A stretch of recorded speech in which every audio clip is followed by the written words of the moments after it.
किसने कहा कि मर्दों के साथ जबरदस्ती नहीं हो सकती। एक हैंडसम लड़का अकेले एक बड़े होटल में ठहरा हुआ था। आधी रात को जब वह गहरी नींद में सो रहा था, तभी होटल की एक सफाई कर्मी चुपके से कमरे का दरवाजा खोलकर अंदर आ गई। उसने टेबल पर रखी उसकी अपनी लाई हुई रेड वाइन की कुछ बोतलें देखी, फिर एक गिलास में वाइन डाली और उसमें एक अज्ञात तरल मिला दिया। इसके बाद वो बालकनी के पीछे लगे पर्दे में छिपकर इंतजार करने लगी। थोड़ी देर बाद उसे प्यास लगी और वो जाग गया। सामने रखा वाइन का गिलास देखकर उसने बिना ज्यादा सोचे उसे एक ही बार में पी लिया। पीते ही वो फिर गहरी नींद में डूब गया। ये देखकर सफाई कर्मी बाहर निकल आई। बिस्तर पर सोए हुए हैंडसम लड़के को देखकर उसने तुरंत अपने कपड़े उतारे और उसके बिस्तर में घुस गई। फिर उसके शरीर को मनमाने तरीके से छूने लगी। करीब 2 घंटे बाद जब उसका मन भर गया तो वह जाने की तैयारी करने लगी। लेकिन अगली सुबह जब लड़का जागा तो अचानक उसका पैर एक महिला की लाश से टकरा गया। सूचना मिलते ही पुलिस होटल पहुंच गई। मृतक वही सफाई कर्मी थी जो पिछली रात कमरे में घुसी थी। शरीर पर कोई साफ बाहरी चोट नहीं थी, लेकिन मुंह में उल्टी के निशान मिले। शुरुआती जांच में मौत का कारण दम घुटना माना गया। फॉरेंसिक जांच में उसकी उल्टी में एक शक्तिशाली बेहोशी वाली दवा की अधिक मात्रा पाई गई। हैरानी की बात यह थी कि इस बार शिकार एक आदमी था, जबकि मरने वाली एक महिला निकली। पुलिस ने कमरे के बाहर लगे सीसीटीवी कैमरों की फुटेज निकालने की कोशिश की ताकि पिछली रात की सच्चाई पता चल सके, लेकिन पता चला कि आसपास के सभी कैमरों को पहले ही ढक दिया गया था। दरअसल कमरे में ठहरा लड़का एक छोटा सेलिब्रिटी था और अपनी प्राइवेसी बचाने के लिए उसने पहले ही कैमरों को ढक रखा था। दवा के असर की वजह से वो इतनी गहरी नींद में था कि उसे बिल्कुल नहीं पता था कि वो महिला कमरे में कैसे मरी।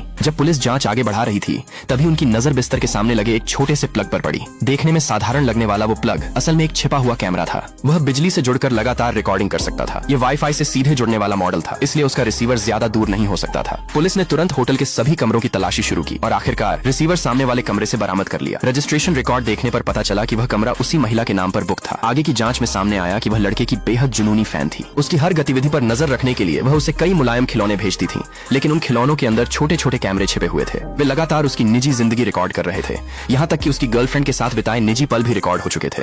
ये सब देखकर वह बेहद ईर्ष्या करने लगी। इसी वजह से उसने होटल की सफाई कर्मी से कुछ पैसों में उसकी यूनिफॉर्म और रूम कार्ड हासिल किया और रात में चुपके से कमरे में घुस गई। उसने कमरे में एक ऐसा कैमरा भी लगा दिया जो आगे भी रिकॉर्डिंग करता रहे। उसका इरादा सारी घटना रिकॉर्ड करके भविष्य में उसका इस्तेमाल करना था। लेकिन जब वो अपनी हरकत के बाद कमरे से निकलने लगी तो वो एक बात भूल गई। उसने उसी गिलास से अपने लिए भी वाइन डाल ली जिसमें पहले दवा मिलाई गई थी। कुछ ही देर में उसे चक्कर आने लगे और वह जमीन पर गिर पड़ी। बेहोशी की हालत में उसकी उल्टी वापस सांस की नली में चली गई, जिससे उसका दम घुट गया और उसकी मौत हो गई। पहली ही बार अपराध करने निकली ये महिला अपनी ही साजिश का शिकार बन गई। मामला अभी सुलझा ही था कि एक बार के पास वाली गली में फिर एक नया और रहस्यमयी हत्या का मामला सामने आ गया।